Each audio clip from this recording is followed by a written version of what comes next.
నమస్కారం, మీరు చూస్తున్నారు HN9 టీవీ. తిరుపతి జిల్లా కోట గ్రామ సచివాలయం నందు మంగళవారం రెవెన్యూ సదస్సు నిర్వహించారు. ముఖ్య అతిథులుగా టీడీపీ నాయకులు నల్లపరెడ్డి జగన్మోహన్ రెడ్డి, షేక్ జలీల్ అహ్మద్ పాల్గొన్నారు. రాష్ట్ర ప్రభుత్వం మంచి సదుద్దేశంతో భూ సమస్యలు పరిష్కరించుకునేందుకు మీ భూమి మీ హక్కు కార్యక్రమంలో భాగంగా ఈ నెల 6వ తేదీ నుంచి జనవరి 8వ తేదీ వరకు రెవెన్యూ సదస్సులు నిర్వహిస్తుందన్నారు. గత ప్రభుత్వ హయాంలో రెవెన్యూ వ్యవస్థ అస్తవ్యస్తంగా తయారైందన్నారు. రికార్డులు కూడా తారుమారయ్యాయి అన్నారు. తహసీల్దార్ కటారి జయరావు, డిప్యూటీ తహసీల్దార్ అజంతుల్లా ఖాన్, ఎంపీటీసీ సభ్యులు షేక్ సంసుద్దీన్, షేక్ మోబిన్ బాషా, దార సురేష్, సర్పంచ్ ఇళ్ల వెంకటరమణమ్మ తదితరులు పాల్గొన్నారు. ప్రజల కన్నా అధికారులు నాయకులు ఎక్కువ ఉన్నారు. ప్రతి ఊర్లో గ్రామంలో ఈరోజు పట్టాలు ఇష్యూ అని చెప్పుంటే వచ్చుంటారు. సమస్యల పరిష్కారం గురించి చెప్తే నిరాశ చెంది ఉన్నారు. ఏం చెప్పినా ఆఫీసుకు పోతే పనులు జరగట్లేదు, ఎందుకు పోవడం అని చెప్పేసి ప్రజల్లో ఒక నిరాశలో ఉన్నారు.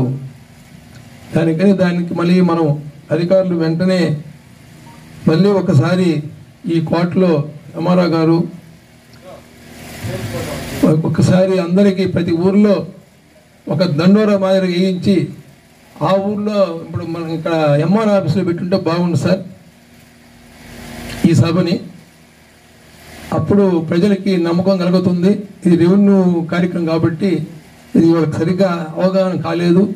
ఇంకొకసారి ఎప్పుడో ఒకసారి మళ్ళీ ఎంఆర్ఓ గారు ఈ కార్యక్రమం మళ్ళీ పెడితే బాగుండు అనుకుంటున్నాను. ఎందుకంటే ప్రజలకి ఊరికి సరిగ్గా తెలియలేదు, లేకపోతే ఈరోజు చాలా మంది వచ్చి ఉంటారు.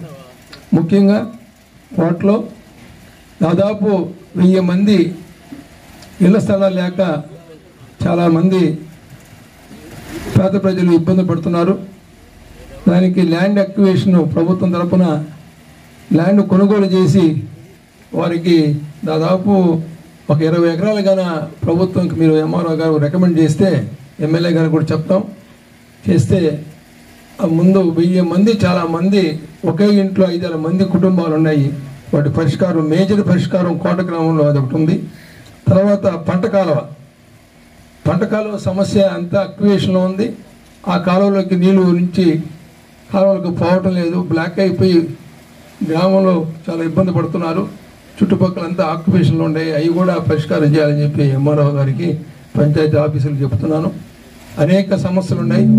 ఈ సమస్యలకి అతిరూపంగా ఎంఆర్ఓ గారికి ఈరోజు ఇవ్వడం జరుగుతుంది.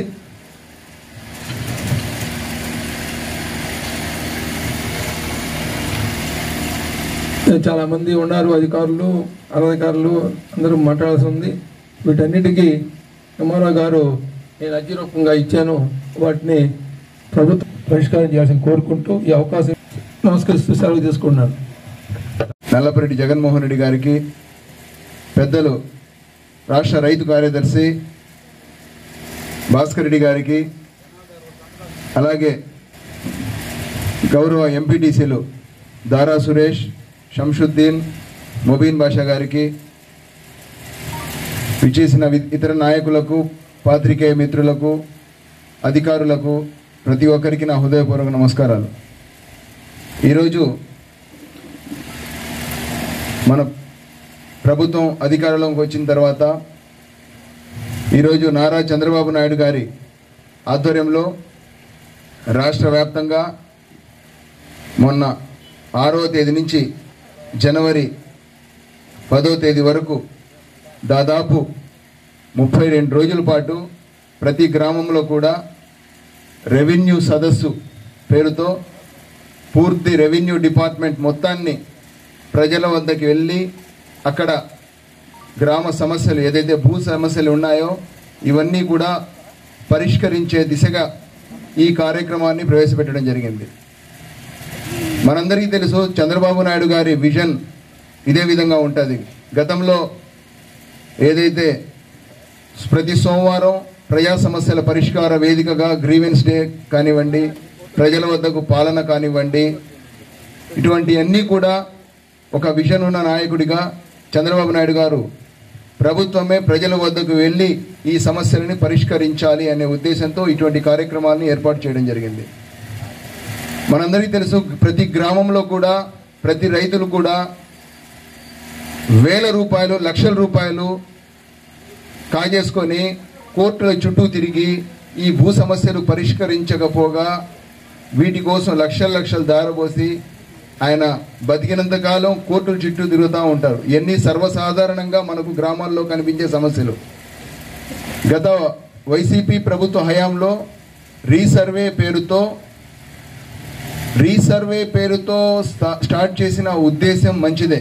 ఇప్పుడు గౌరవ ఎంఆర్ఓ గారు చెప్పినట్టు రీసర్వే పేరుతో ఏది కూడా ఒక మంచి కాన్సెప్ట్తో ప్రారంభిస్తారు. దాన్ని కొంతమంది దుర్మార్గులు నాయకులు దాన్ని యూటిలైజ్ చేసుకొని అసైన్ ల్యాండ్స్ కూడా తమ పేరుతో పట్టాలు పొంది, అదేవిధంగా గత ప్రభుత్వంలో సాధారణంగా మన తాత ముత్తాతల నుంచి మనకు సంక్రమించిన ఆస్తి భూమి ఇవన్నీ కూడా మంది, మన తండ్రి ద్వారా సంక్రమించిన ఆస్తి మంది. కానీ మన గత ప్రభుత్వ ముఖ్యమంత్రి గారు ప్రతి పాస్బుక్ మీద రాజముద్రని చెరిపేసి తన ముద్ర, తన ఫోటో వేసుకున్నారు, ఏదో తన సొంత భూమి మనకి ఇచ్చినట్టుగా. అదేవిధంగా మన పంట పొలాల్లో హద్దురాళ్ళ పైన కూడా ఆయన బొమ్మల్ని వేసుకొని అధికారం చెలాయించారు. ఇది పూర్తిగా అదేవిధంగా గత ప్రభుత్వంలో జరిగిన మీ సమస్యకి పరిష్కరించే విధంగా అధికారులు కృషి చేయాల్సిన అవసరం ఉంది. దానికి సమాధానం తిరిగి మీరు 45 రోజుల తర్వాత మీకు సమాధానం కూడా ఈ విషయం మీరు ఇచ్చే అర్జీ విషయంలో జరుగుతుంది. ఇది 100% పక్కాగా జరుగుతుందని చెప్పి ఈ సందర్భంగా తెలియజేస్తున్నాను. అదేవిధంగా ప్రతి ఒక్కరు కూడా ఈ అవకాశాన్ని సద్వినియోగం చేసుకోవాలి. మన ఈ రెవెన్యూ విలేజ్ కింద ఉన్నటువంటి కొక్కుపాడు, వెంకనపాలెం, ముఖ్యంగా చెప్పాలంటే వెంకనపాలెంలో దాదాపు కొన్ని దశాబ్దాలుగా ఉన్నటువంటి సమస్య. మన భూమి మన చేతిలో ఉంటుంది, కాగితాలు మాత్రం మన ఆధీనంలో ఉండవు. ఎవరో పేరు ఉంటుంది, గర్భకండ్రిక అని పడిపోయి ఉండదు. అక్కడ దాదాపు 300 ఎకరాలు పైబడి వాళ్ళకి రిజిస్ట్రేషన్లు కావు, వాటి మీద లోన్లు రావు, ఏం తెచ్చుకోవాలన్నా కూడా చాలా ఇబ్బంది పడే పరిస్థితి.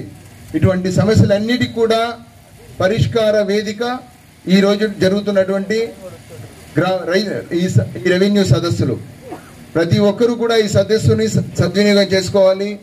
ఇది ప్రతి విలేజ్లో కూడా జరుగుతుంది. వచ్చే నెల 10వ తేదీ వరకు ఈ రెవెన్యూ సదస్సులు జరుగుతాయని సందర్భంగా తెలియజేస్తూ ప్రతి ఒక్కరు కూడా ఈ అవకాశాన్ని సద్వినియోగం చేసుకోవాల్సిందిగా కోరుకుంటూ అవకాశాన్ని ఇచ్చిన పెద్దలకు ధన్యవాదాలు తెలుపుకుంటూ ముగిస్తున్నాను. థ్యాంక్ యూ అండి. మరిన్ని అప్డేట్స్ కోసం మన HN9 టీవీ ఛానల్ ని సబ్స్క్రైబ్ చేసుకోండి.